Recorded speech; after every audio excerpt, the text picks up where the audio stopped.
A Ria de Aveiro localiza-se entre Mira e Ovar e é uma zona úmida de elevado valor conservacionista no panorama nacional e internacional.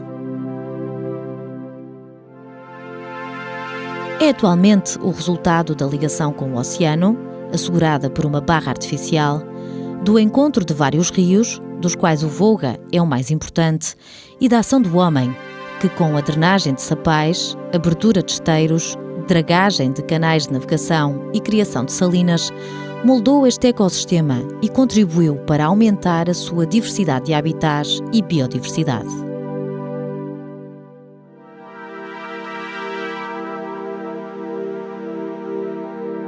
A ria tem hoje uma forma complexa, com canais que se estendem para o interior, para sul e para norte, com numerosas ilhas e extensas zonas intertidais.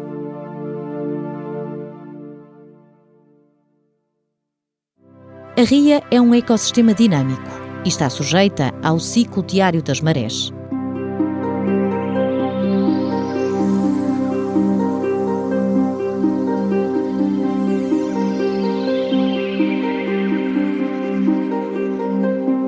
Os bancos de sedimento que ficam a descoberto, na baixa-mar, parecem nus, desprovidos de vida, mas um olhar mais atento revela sinais de seres vivos, escondidos na areia e na vasa.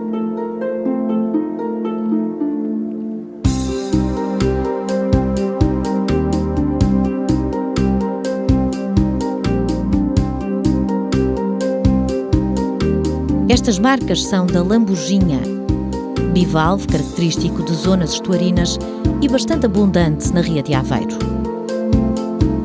Os bivalves filtram da água as partículas com que se alimentam, mas esta espécie usa um sifão, um longo tubo, para aspirar o sedimento.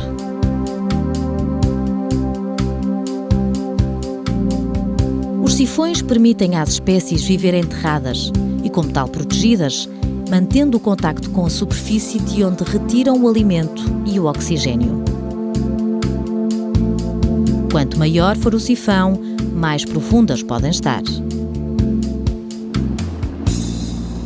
Na ria, o ameijão é o recordista, podendo viver a mais de 50 centímetros abaixo da superfície. Apesar de ser fácil perceber onde está, não é fácil desalojá-lo.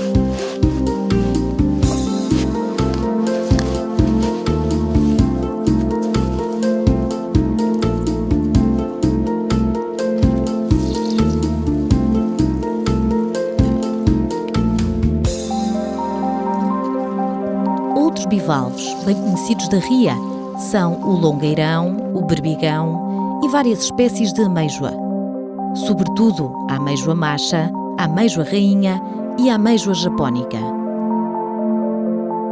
Esta última é uma espécie invasora que se instalou na ria e, tal como aconteceu em muitos outros ecossistemas, compete com sucesso com as espécies nativas. Com sifões curtos, estas espécies de bivalves vivem próximo da superfície.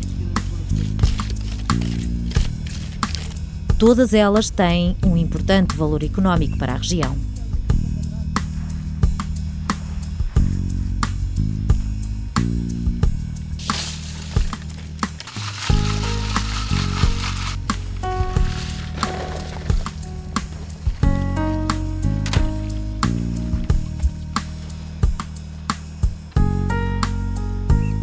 Na maré vazia, homens e mulheres rumam aos bancos intertidais e zonas de baixa profundidade para as apanhar, em particular ao berbigão.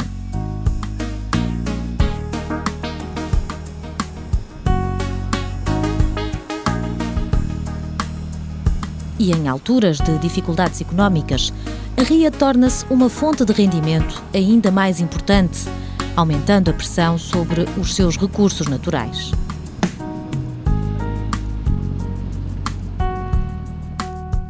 A ostra é outra importante espécie de bivalve para a economia local. O seu cultivo é feito nas zonas intertidais do Canal de Mira, em estruturas elevadas, de modo a manter os indivíduos acima da superfície do sedimento.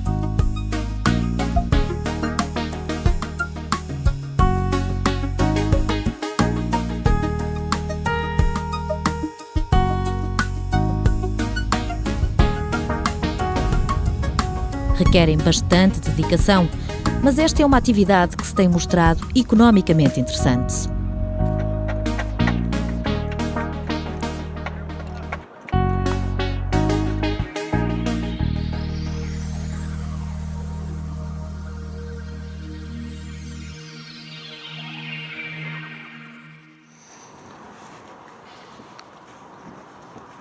Algumas espécies de vermes marinhos, ou poliquetas, são também importantes recursos naturais.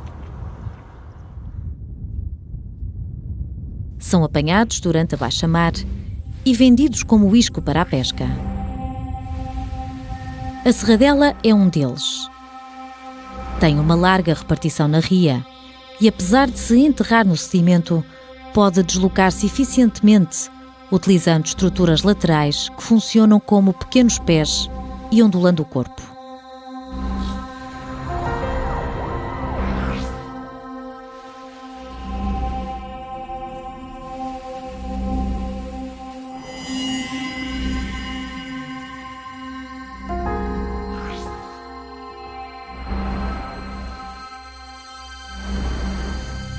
Na cabeça possui olhos e outras estruturas sensoriais que lhes permitem ver e sentir o ambiente à sua volta.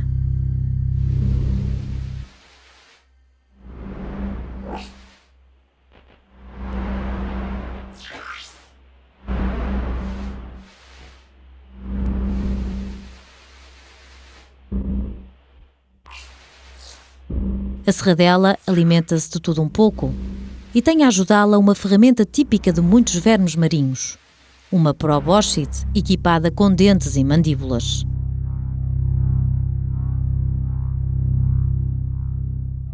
O casulo é o outro poliqueta capturado na ria. É assim denominado devido ao tubo onde vive. Este é construído com partículas de sedimento e outros materiais disponíveis no local. Muitos poliquetas constroem tubos e algumas espécies são muito seletivas no material que utilizam. Alguns tubos são feitos apenas com grãos de areia, outros só com pedaços de conchas e outros são calcários. Estes últimos são construídos sobre qualquer estrutura sólida, uma pedra, uma concha ou até mesmo a carapaça de um caranguejo.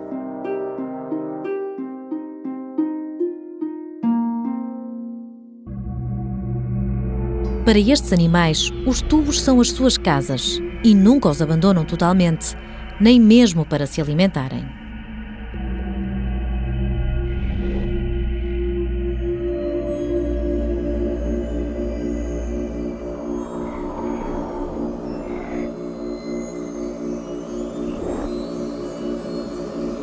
Tal como todas as casas, também estas precisam de limpeza, sobretudo se são grandes, como a do casulo, e construídas em locais onde o sedimento está em constante movimento devido às correntes, à ondulação ou até simplesmente pelo passar de uma embarcação. Verdadeiras tempestades de areia para estes animais.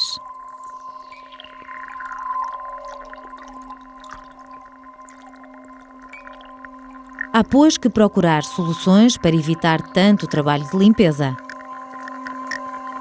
E o casulo tem as suas estratégias.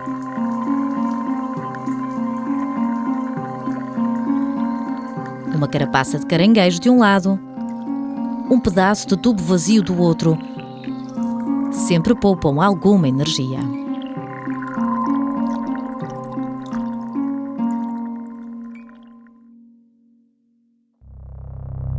O casulo era a única espécie do género conhecida na Europa, mas em 2010 foi descoberta na Ria de Aveiro uma espécie nova para a ciência.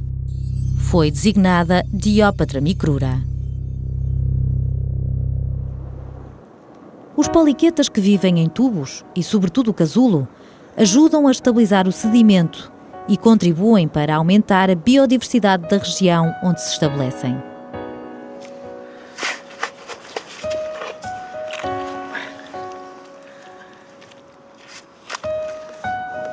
Recentemente surgiu na Ria de Aveiro uma espécie de arenícola que tem um comportamento oposto. Ingere o sedimento à medida que se vai enterrando.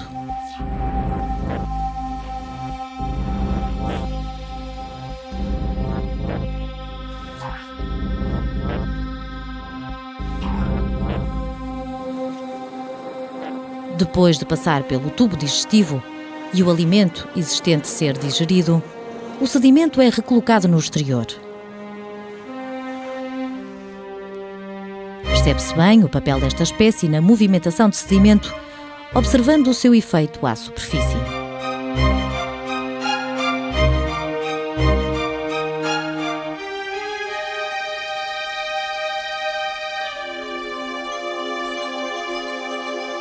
Quando a maré sobe, as espécies que vivem na região intertidal descansam da intensa perturbação a que estão sujeitas durante a baixa-mar.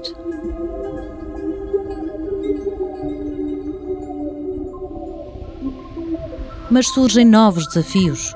Espécies de peixes e de invertebrados têm então acesso a estas áreas e vêm em busca de alimento.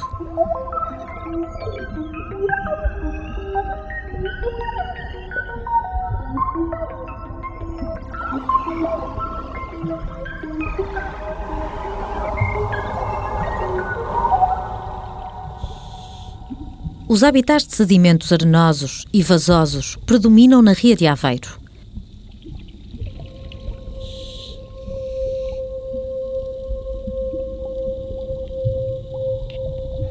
Em alguns deles crescem plantas marinhas, como a zoostera, originando habitats que contribuem para a biodiversidade da ria e áreas marinhas adjacentes, que é fundamental preservar.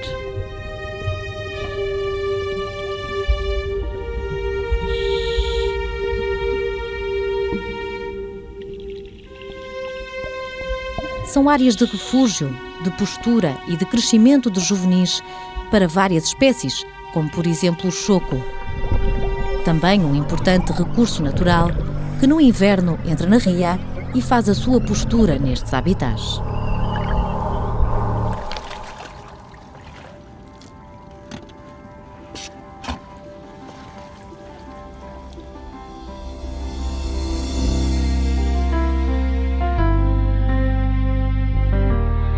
As zonas subtidais da ria, sempre cobertas de água, são menos acessíveis do que as intertidais. E para sabermos mais sobre elas, temos mesmo de mergulhar.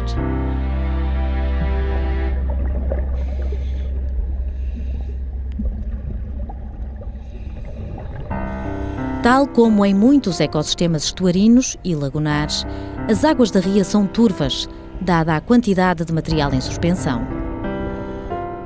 Mas é ele que garante grande parte do alimento a muitas das espécies aqui existentes.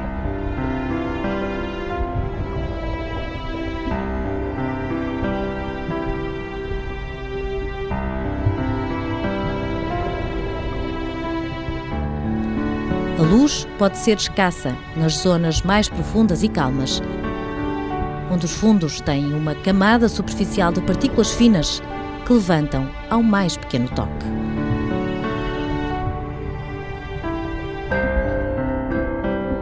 Algumas destas zonas reservam-nos surpresas,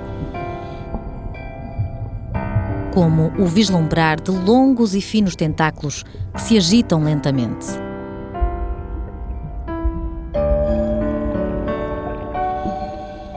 Parecem criaturas fantasmagóricas, mas são ceriantos, anémonas que constroem tubos onde vivem em permanência e aguardam que os pequenos organismos de que se alimentam fiquem enredados nos tentáculos.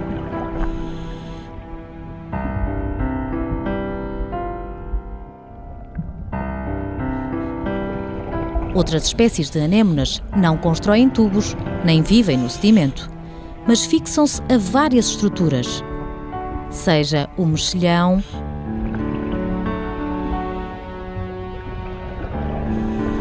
ou um bloco de pedra.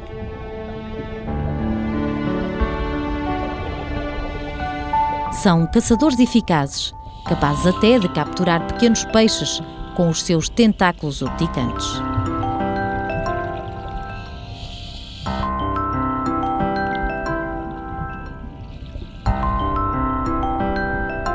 Em alguns fundos da ria, os mexilhões formam densos tapetes,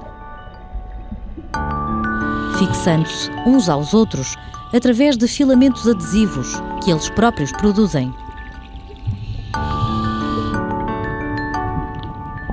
São animais filtradores. Geram correntes de água que arrastam para o seu interior as partículas de que se alimentam e usam as brânquias como filtro para as reter.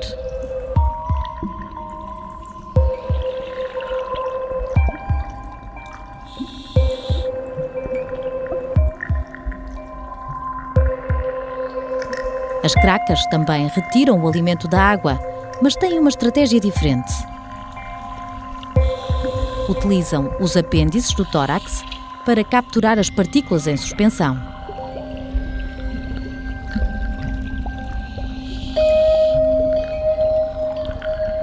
Não parece, mas são parentes próximas dos caranguejos e dos camarões.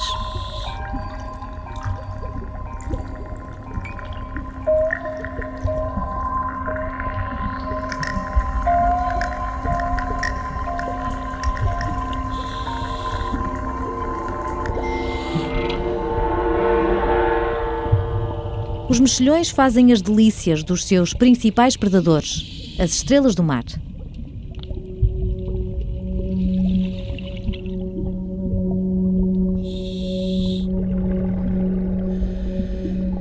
A boca das estrelas localiza-se na face ventral e nesta posição estão a deliciar-se com um suculento mexilhão.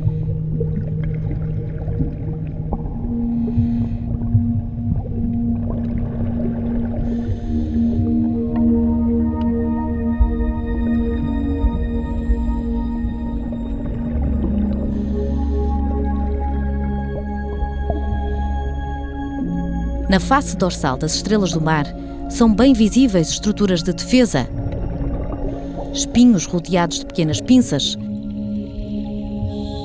e outras que parecem pequenos dedos de luva e que permitem à estrela respirar.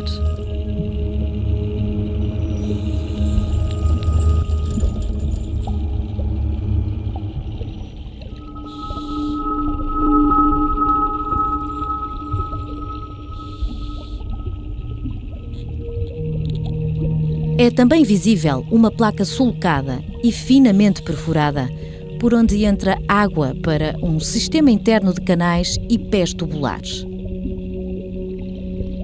É este sistema hidráulico que permite às estrelas deslocarem-se.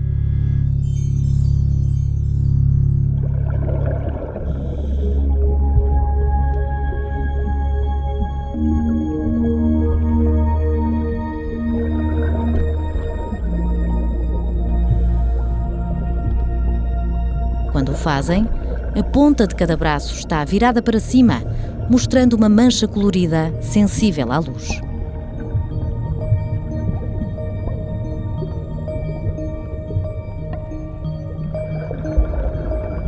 Os ouriços do mar movem-se menos do que as estrelas e os pés tubulares são-lhes particularmente úteis para se fixarem,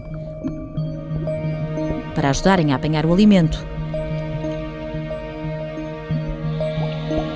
ou para se camuflarem com a concha de um mexilhão, por exemplo.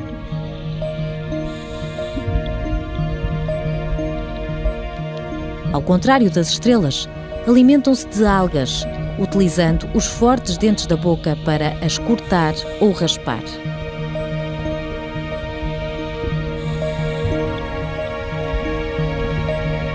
A defesa é assegurada pelos longos espinhos e pinças de vários tipos que cobrem a carapaça.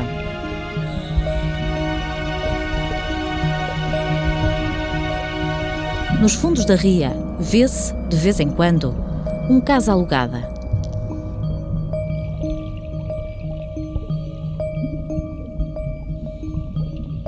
É um crustáceo, tal como os caranguejos, mas usa a concha vazia dos gastrópodes para se instalar. Quando cresce, tem de mudar de casa. Mas não há que enganar. Ao contrário destes, os casa alugada são rápidos e grandes saltadores.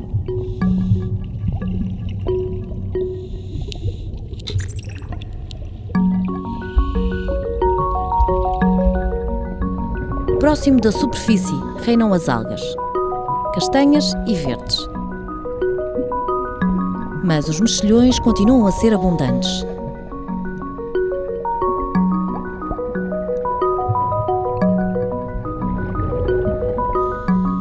Gastrópodes, como as gíbulas, deslocam-se em busca de alimento.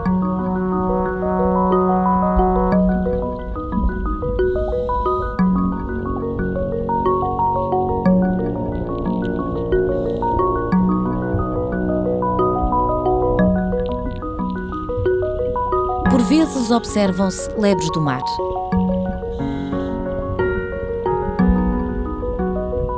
São também gastrópodes e gostam particularmente de algas verdes.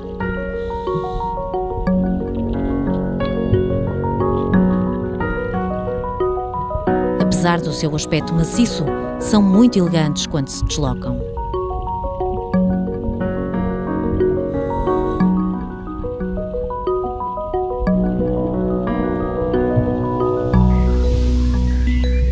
Alguns locais subtidais da ria apresentam uma enorme diversidade e beleza. Este é um deles.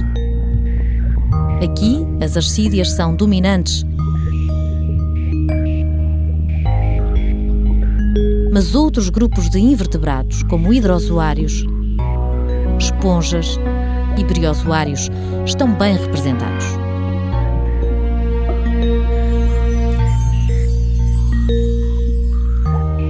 As ascídeas são invertebrados curiosos. Apesar da sua aparência gelatinosa e pouco evoluída, pertencem ao grupo dos cordados, o mesmo de todos os vertebrados, incluindo os humanos. As aparências iludem.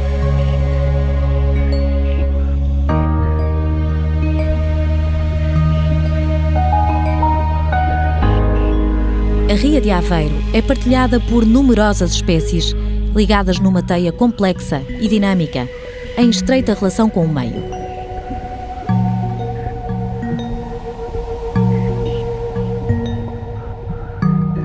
Mas este é um equilíbrio que pode ser quebrado, com grande prejuízo para todos, sobretudo para nós.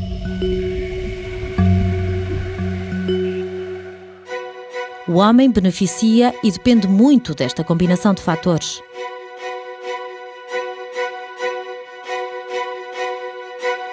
Teremos muito a perder se não soubermos gerir de forma sustentável a nossa ação sobre esta valiosa zona úmida, reconhecida nacional e internacionalmente pelos diversos estatutos de natureza que lhe são atribuídos.